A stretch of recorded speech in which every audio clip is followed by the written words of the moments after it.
आज मैं आपको बताऊंगी किचन टिप्स।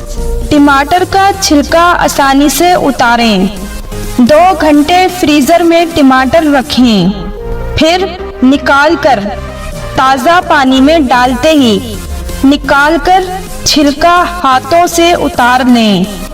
बड़ी आसानी से पूरा छिलका उतर जाएगा और साबुत टमाटर आपको मिल जाएगा। मछली की बू दूर कैसे करें? मछली के टुकड़ों पर सरसों का तेल और लहसुन लगाकर 1 घंटा रख दें।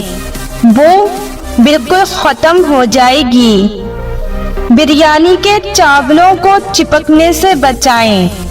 बिरयानी के चावल उबालने से पहले पानी में 2 या 3 छोटे छोटे साबुत प्याज डालें और थोड़ा सा नींबू का रस निचोड़ दें।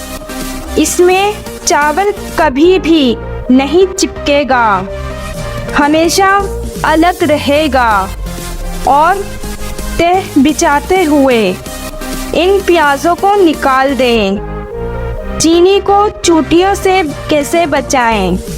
चीनी के डब्बे में अगर 3-4 लौंग डाल दिए जाएं, तो चूटियाँ चीनी के बिल्कुल करीब नहीं आएंगी। खट्टी दही को इस्तेमाल कैसे करें? दही अगर बहुत खट्टा हो तो इसे ज़ाया करने के बजाय इसमें चांदी के जेवर भिगो दें और फिर थोड़ी देर के बाद धो लें। इस तरह जेवर बिल्कुल चमक जाएंगे।